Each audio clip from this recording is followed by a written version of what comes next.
O Marcos Matsunaga, ele era um homem extremamente violento e ele tinha 2 transtornos.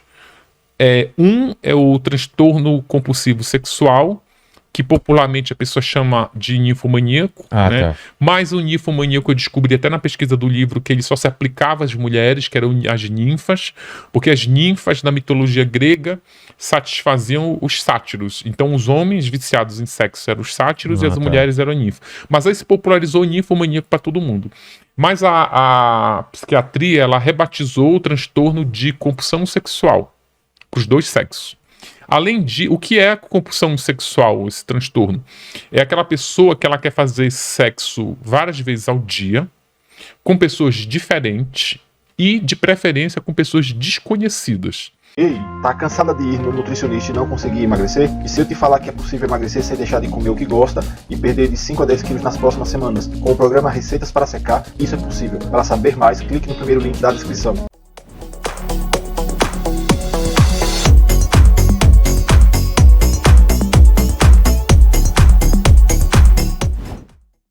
A Elise, eu vou só te dar um exemplo. A Elise, ela era prostituta. Ela conheceu o Marcos na prostituição. Lá no sul ou aqui? Aqui, em São Paulo. Mas ela nasceu no Paraná. Ela nasceu em Chopinzinho, no Paraná. Que inclusive é do lado da cidade onde minha mulher nasceu, que é Coronel Vivida. Eu fui lá em Coronel Vivida. Então, cara. Olha só. Pode ser for ambiental, tá? Então ela nasceu lá e ela trabalhava aqui de a trajetória dela é assim, depois que ela foi pelo padrasto e negligenciada pela mãe, ela foi na casa de uma tia. Que idade era isso? 15 anos. Ela foi na casa de uma tia, pediu pra mãe, a mãe mandou ela pra casa da avó. Olha, vai pra casa da avó porque pra eu viver meu romance em paz. Mandou pra casa da avó. Em vez dela ir pra casa da avó, ela foi na casa da madrinha, pediu R$50, dizendo que era a mãe que precisava de R$50, fez uma mochila e começou a vagar pelas estradas do sul por 35 dias. Caramba! Para ela sobreviver, que os R$50 acabaram rapidamente, ela começou a se prostituir. Eu vou dizer supostamente, porque apesar de eu ter construído uma narrativa bem completa sobre esse pedaço da vida dela em que ela se prostituiu aos 15 anos, é o único trecho do livro em que ela contestou. A Elise contestou, ela leu o livro, disse que gostou, mas esse trecho que ela se prostituiu aos 15 anos, ela contesta. Eu já digo no livro que ela contesta, mas eu mantive a narrativa porque ela foi confirmada por muitas pessoas. Aí ela se prostituía com caminhoneiros durante esse tempo aí. Só que ela foi resgatada por uma operação da Polícia Rodoviária Federal de combate à prostituição infantil juvenil nas estradas, porque era no caminho ali do Porto de Paranaguá e era um reduto de prostituição, porque era muito caminhoneiro, enfim. Aí ela é levada para o conselho tutelar, eu entrevistei o conselheiro tutelar que resgatou ela, eles levam ela de volta para Chopinzinho, ela estava a mais de 300 quilômetros de casa. Aí ela é levada para Chopinzinho de volta, entregue para a mãe manda para a avó, e aí então ela, dos 15 aos 18, ela resolve estudar, já com a ideia de se livrar da família, de sair de Chopinzinho para sempre, e vai para Curitiba. Em Curitiba, ela conhece uma cafetina, ela se forma em técnica em enfermagem. No hospital onde ela trabalhava, que é um hospital super conhecido, um hospital privado, ela conheceu uma enfermeira que se prostituía. E ela tinha uma vida assim muito boa graças à prostituição conciliada lá com o trabalho de técnica em enfermagem. Então é ali que ela entra nesse ramo definitivo da prostituição. Ali ela se profissionaliza. Aí ela se envolve com um traficante ali em Curitiba, o traficante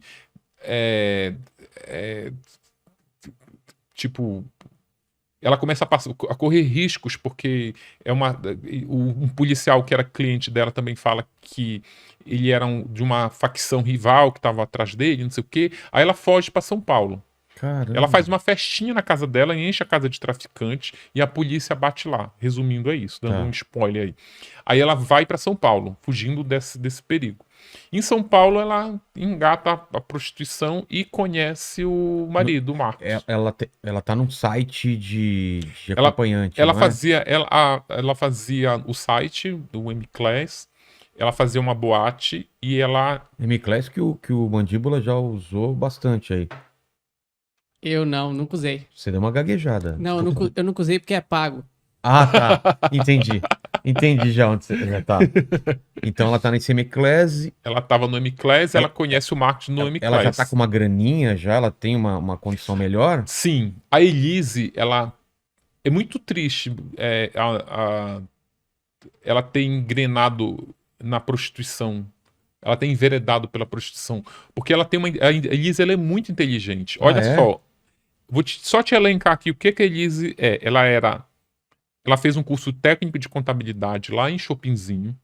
Em Curitiba, ela se formou em técnica em enfermagem e trabalhou nos melhores hospitais de Curitiba. Fora isso, ela fazia um trabalho de dolagem da morte, que só pacientes muito ricos, familiares de pacientes muito ricos, contratam, porque você está cuidando do paciente nos momentos finais da vida. Ah, tá. Ele já está no paliativo, pós-paliativo, só mesmo esperando a morte chegar. E ela era contratada para dar conforto, qualidade de morte. Entendi. Então, era um trabalho muito bem remunerado. Entendi. Aí depois ela fez um curso de sommelier, quase ela se tornou uma enóloga. Aí depois ela se formou em bacharel em direito, só não tirou a OAB porque engravidou, já não queria exercer. Ou seja, ela tinha muito... E depois ela fez um curso de leiloeira, reconhecido pela Juscepa. Juscepa não, aqui é Juscesp, né? Reconhecida pela junta comercial. E, assim, ela tinha um leque de opções profissionais. Mas ela ganhou grana mesmo na prostituição. Caramba, e aí foi ficando, né? Foi ficando. Aí, voltando que eu tava contando dos abusos que ela sofreu do Marcos. Quando ela se casou com o Marcos... Não, mas eu queria entender como que o Marcos conhece ela. No M-Class. Mas sai várias vezes, ou já na Sai primeira várias vez se vezes. apaixona? Não, sai várias vezes. O Marcos... A gente tem que agora falar um pouquinho do Marcos pra tu... Tá. Pra chegar até... Pra você entender como foi a encontrar a junção história. dessas duas almas. Tá. O Marcos Matsunaga, ele era um homem extremamente violento e ele tinha 2 transtornos. Um é o transtorno compulsivo sexual, que popularmente a pessoa chama de ninfomaníaco, né? Tá. Mas o ninfomaníaco eu descobri até na pesquisa do livro que ele só se aplicava às mulheres, que eram as ninfas, porque as ninfas na mitologia grega satisfaziam os sátiros. Então os homens viciados em sexo eram os sátiros e as mulheres eram ninfas. Mas aí se popularizou o ninfomaníaco para todo mundo. Mas a psiquiatria, ela rebatizou o transtorno de compulsão sexual para os 2 sexos. Além de... O que é a compulsão sexual, esse transtorno? É aquela pessoa que ela quer fazer sexo várias vezes ao dia, com pessoas diferentes e, de preferência, com pessoas desconhecidas. Ainda assim... É uma indireta pra mim, isso que você tá falando, ou não? Não é? Pra você? Acho que não. Acho que todo homem sonha com isso, né? Na teoria. Não, é que não pode, né? Mas... Quem sabe? Sei, não foi uma indireta não, mas Não, tá a tá. carapuça servir. Mas Então aí você é isso, vê, mas você vê onde a pessoa termina, Então, né? mas é uma compulsão que você fala que a pessoa... É tipo um vício, ela não... É um vício. Ela tem que transar... Ela tá trabalhando, ela entendi, já tá... atrapalha todo o resto. Ela trabalha todo o resto. E fora isso, ela se masturba várias vezes ao dia. Ainda tem isso. Fora isso, o Marcos tinha um transtorno, uma síndrome que chama timidez do amor. Inclusive, essa síndrome ela é estudada pelo Departamento de Psicologia da USP. A timidez do amor é o seguinte, é uma timidez excessiva, que ela brota mesmo no momento do approach. Na hora que tu tá ali, que tu tá na boate, tu olhou pra aquela garota, tu tá olhou afim pra dela, você... aí tu trava. Aí Não você trava, você não consegue. consegue, a mão sua, você treme todo, aí breca. Entendi. Breca. Você não consegue, você não sabe o que dizer, você não sabe como iniciar a paquera. Você tem um medo muito grande de ser rejeitado, então trava.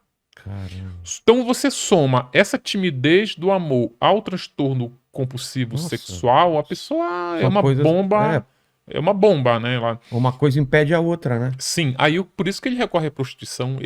O Marcos era milionário, então ele resolve os 2 problemas dele. Um, que ele tem mulher na hora que ele quer, que se você pagar uma prostituta, ela vem na hora que você quiser, no dia que você quiser, e mais de uma, já que tem pessoas desconhecidas, quantas vezes você quiser e pessoas diferentes. Então ele resolveu o problema da compulsão sexual. E também do approach, né? Porque prostituta não precisa trocar ideia, né? ser conquistada, não precisa você gastar a tua saliva seduzindo prostituta. Então ele é um cara que já usava esse serviço há bastante tempo. Sim. Fora isso, ele era uma pessoa extremamente desequilibrada. Eu vou só te contar o exemplo, uma passagem que tem aqui no livro. Ele vem de família rica ou ele constrói a fortuna dele? Não, ele vem de família rica. A mãe dele, a mãe, os pais eram... O pai era industrial, a mãe dele era proprietária metade da IOC, 38% da IOC, que é uma grande... O Marcos, eu entrevistei muitas prostitutas que atendiam o Marcos, elas contam que ele tinha como fetiche, ele ficava catando mulheres em classificados. Aí ele olhava assim, fulana de tal, não sei quantos metros, branquinha, bumbum de ouro, aí embaixo, não faço anal. Aí era essa que ele queria. Porque ele tinha um fetiche em convencer a mulher a fazer sexo anal. Pagando...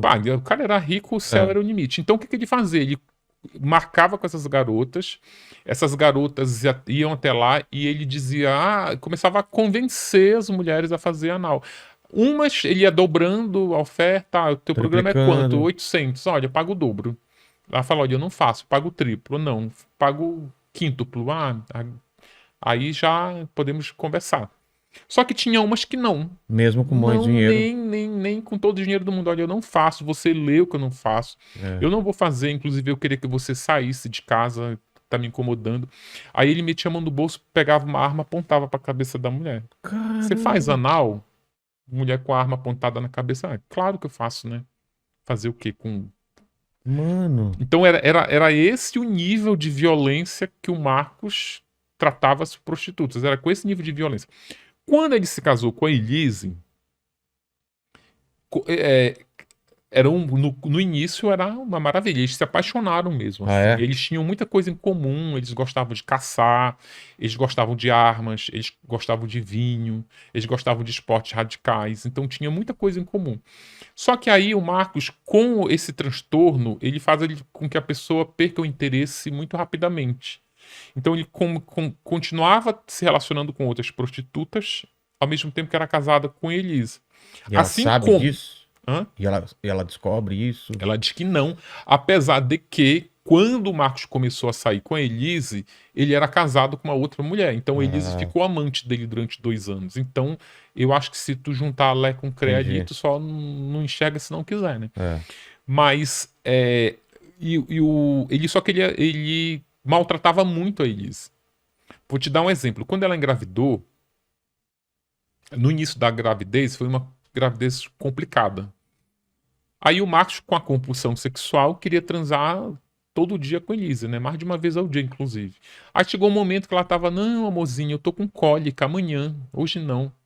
Aí ele falava, como assim hoje não? Tipo, e quando tu tava na zona? Como não tinha essa coisa de hoje não? Essa coisa de... Eu chegava, abria a carteira e tu abria as pernas. E agora? Aí ela dizia, não sou mais prostituta, agora eu sou só mulher. Ela disse, quem disse que tu não é? Caramba. Então era isso no início do casamento. Ela estava ali grávida. No início não, ali pela metade. Ou seja...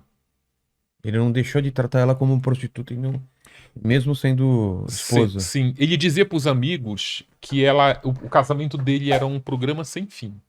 Caramba.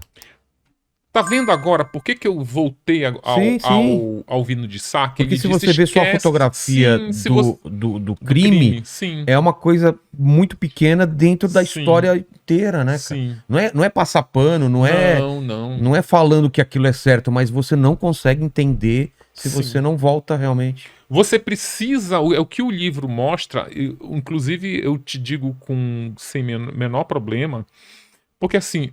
O livro da Suzane foi o primeiro livro. Então,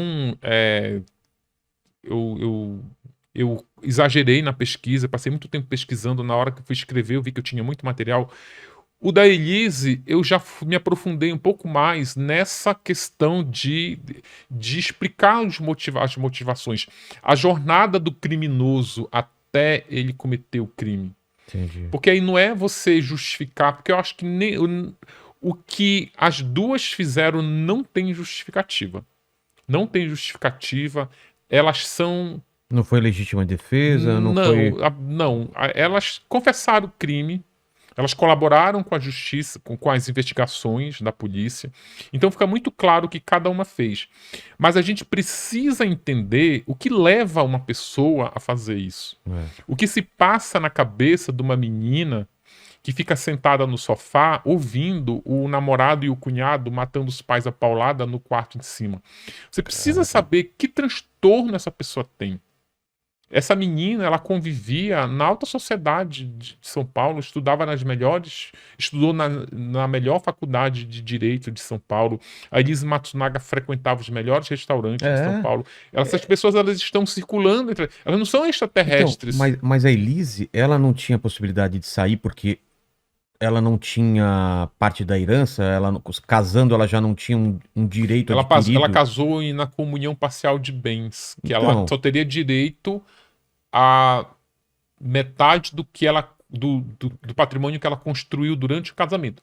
Mas ela não saiu com uma mão na frente e outra atrás, não. Então, ela saiu com... Eles tinham uma adega de vinho avaliada em 3 milhões de reais. Caramba. Metade da adega ficou com ela. Então, mas... tentando entender, se ela não matasse ele, simplesmente saísse, era uma situação diferente. Ela conseguiria sair com dinheiro e com uma vida... Porque ela não planejou o crime. Ah, não? Não. Ela não foi planejado? Não. Ah. Quer falar isso agora ou... Não, primeiro que se ela tivesse planejado, ela não mataria dentro de casa, né? Porque...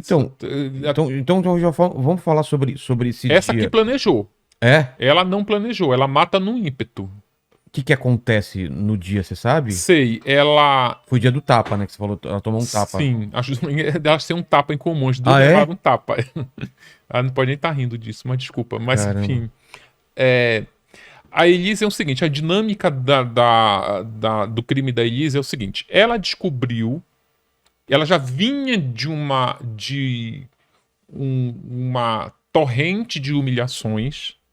Tem um tipo de humilhação que eu aprendi conversando com psicólogos, que é uma humilhação, uma ofensa, que ela não desaparece mesmo quando tu desculpa a pessoa. É uma humilhação, uma ofensa que você guarda na gaveta. Uma profunda. Ela é profunda, ela é uma cicatriz que a pessoa guarda na gaveta. Você desculpa para continuar o relacionamento, para voltar a conviver em paz, mas ela fica no arquivo. Tá. Esse tipo de humilhação é uma. Qual?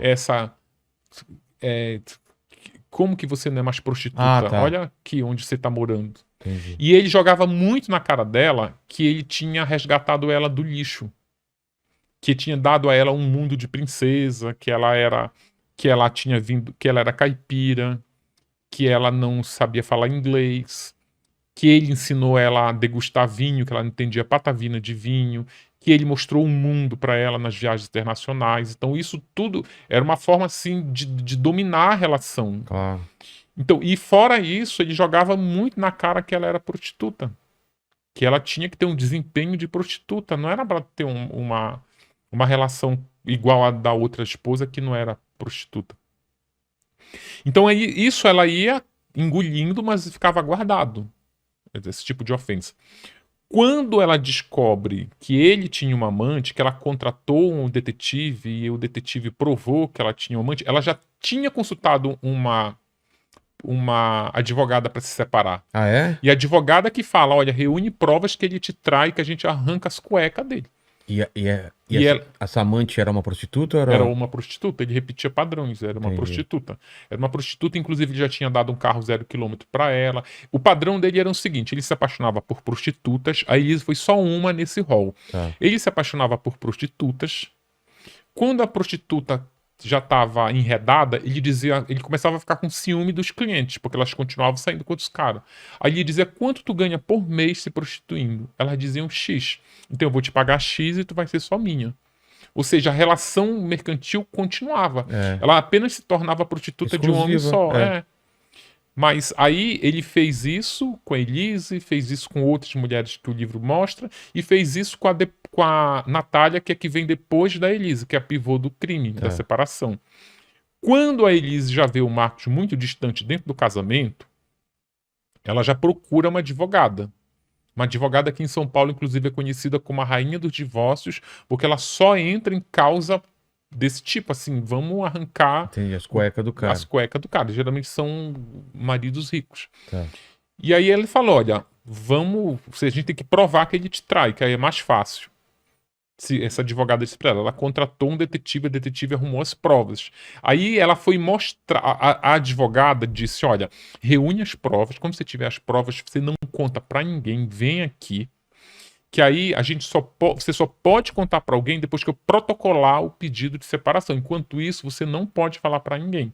Até porque, ainda mais com esses abusos psicológicos que você fala que sofre, só que aí ela contratou, o detetive flagrou, só que aí ela não resiste. O Marcos está saindo de casa num sábado à noite para encontrar a amante.